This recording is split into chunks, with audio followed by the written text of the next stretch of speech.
Hello there, welcome to The Real You. This is Susanna. Thank you so much for choosing to watch my videos and for subscribing to my channel.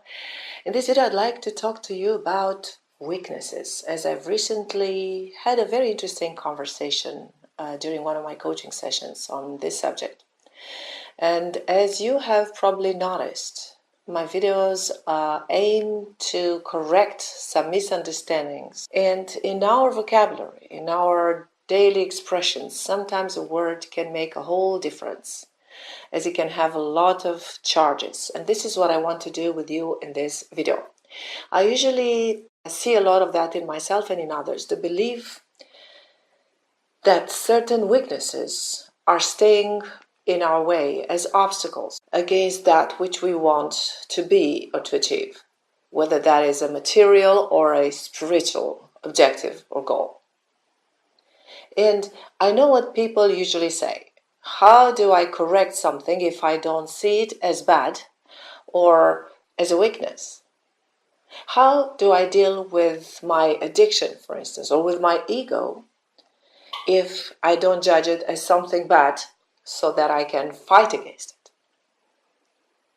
Now, the most important thing that most of the people in most of the disciplines are failing to see is that judging something as bad or as a weakness is only a mental action happening at a certain level of your perception. It is mental gymnastics, if you want. Of course, we can analyze and bring forth all possible arguments for or against weaknesses. We can write encyclopedias. We can philosophize about it ad infinitum. However, that will not change one bit the reality of what's happening, the reality of what is. There is another function of your mind which can observe and take decisions without using the interpretation of good and bad. If I'm dealing with an addiction, for instance, now, seeing it as a weakness is not changing what is happening whatsoever. And by not judging it as a weakness does not imply that I'm going to like it or that I will perpetuate it, neither.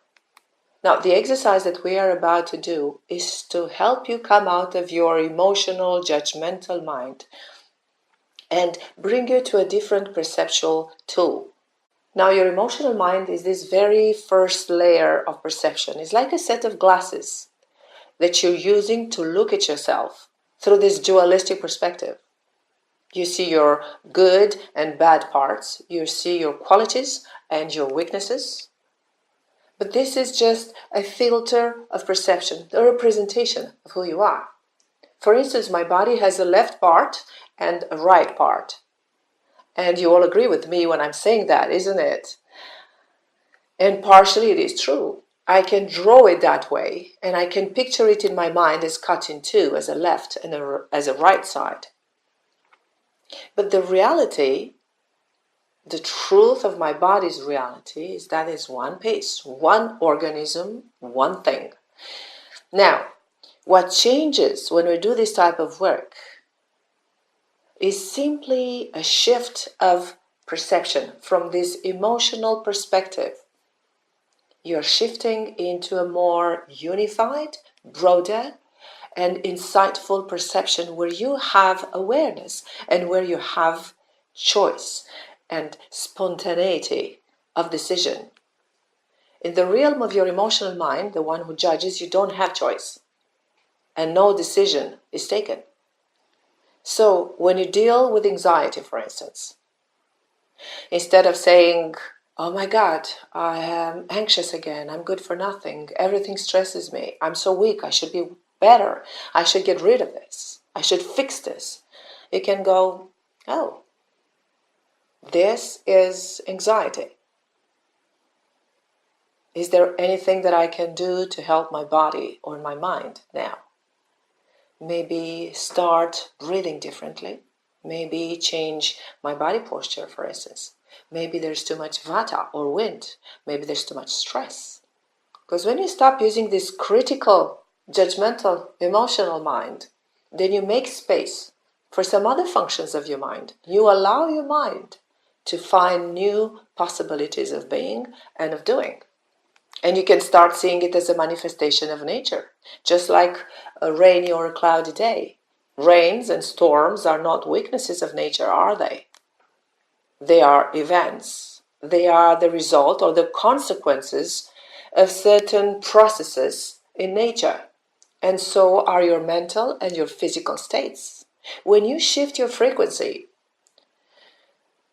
or the function of your mind, you know how to respond to that particular event in a way that is more appropriate in the moment. So now let's do the tapping together, but before starting, please say out loud the following. I have weaknesses. And also think of what you perceive in yourself as a weakness. Are you too anxious, too fearful? You have too much ego, too much anger, you have addictions. And I want you to pay attention to what happens in your body as you are saying that. I have that particular weakness. And please rate on a scale from 0 to 10 the intensity of that particular feeling in your body. And then let's start on the karate chop. Even though I believe that I have this weakness or these weaknesses, and I really need to correct them, I choose to deeply and completely love and accept myself anyway. Even though I believe that I have all these weaknesses, and I absolutely need to get rid of them, to correct them, as they stay in my way and there are obstacles to what I want to be and achieve, I choose to deeply and completely love and accept myself anyway. And even though I believe that these weaknesses have been the causes of all my failures in life, I choose to deeply and completely love and accept myself anyway. And now let's move into the points. All of these weaknesses,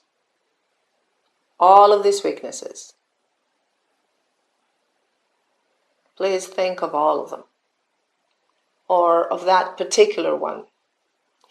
All of these weaknesses, and see what happens in the body. All of these weaknesses, just breathe deeply and consciously, gently. All of these weaknesses, all of these weaknesses. Under the arm, all of these weaknesses. And on top of the head, all of these weaknesses. All of the weaknesses that are staying in my way, that I absolutely have to correct, that I've been trying to correct, and I failed. All these anxieties, all of these fears, all the anger, the selfishness, my ego. Please take a deep breath on this one. That's right. My unhealthy thinking, all these negative thoughts. That's right. The misery, the depression,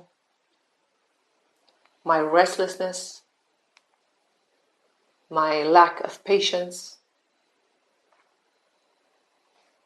my addictions. Take a deep breath, please. Under the arm, my greed, my rage.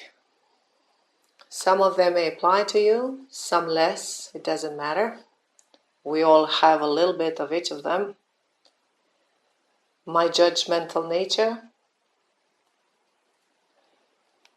All of the moments when I couldn't connect with others. When I don't want to connect with others.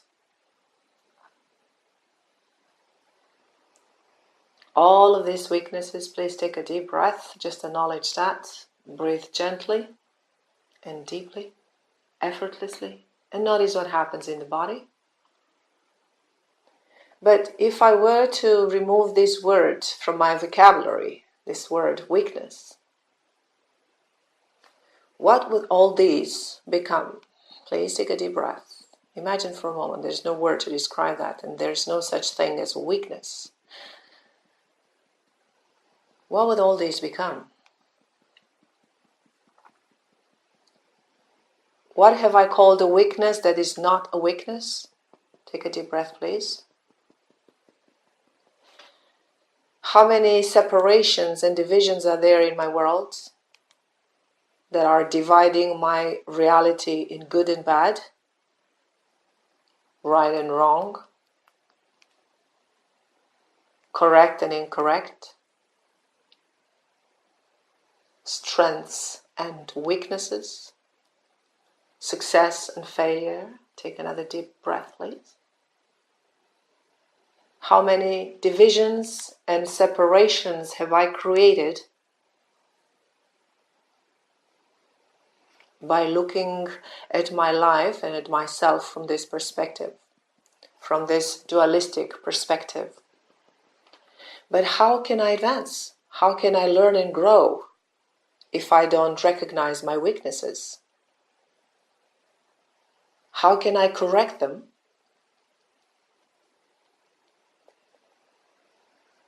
if I'm not aware of them? But what if what really mattered is the distinction between true and untrue? And what if the reality is not divided into greatness or qualities and weaknesses? What if in reality there's nothing that opposes greatness? Please take a deep breath. This is an important one. Let's say that again. Let's ask that again. What if in reality there's nothing that opposes greatness? Another deep breath, please. Let that sink in. What if there's only the choice that I have to embrace or not my greatness? To embrace my greatness or to ignore it? Take another deep breath, please. When is it the first time that I judge something that I do or am as a weakness? Deep breath, please. When is it the first time that I've judged something that I've done or that I was as a weakness? Another deep breath. What if I don't have to judge an aspect as myself as a weakness in order to change it? Because in reality, what is a weakness? Now let's repeat this word several times so that it loses its power over you. Please repeat it several times on each spot. Weakness, weakness, weakness. Several times on each point. Weakness, weakness, weakness. You can say it even faster. Weakness, weakness, weakness, weakness, weakness, weakness, weakness. Sounds funny, isn't it? Weakness, weakness, weakness, weakness, weakness, weakness, weakness. Say it until it doesn't make any sense anymore. Weakness, weakness, weakness, weakness, weakness, weakness, weakness, weakness. Because if I am to remove this word from my vocabulary, what would this aspect that I want to correct in me become? A simple expression of patterns. Patterns of mind and patterns of matter. Take a deep breath, please. A simple manifestation of certain laws of mind and matter. just like a rainy day. What is it that I have defined as a weakness that is not a weakness? And if I stopped calling it as a weakness, I could just simply be and choose what I want to experience. What if it's not a matter of correcting my weaknesses, but a matter of choosing states? Let's say that again. What if it was not a matter of correcting weaknesses, but a matter of choosing states? Or maybe a matter of mastering my mind. Learning how to choose a state instead of trying to correct the weakness. Learning how to observe what's happening. Learning how to use the capacities of my mind.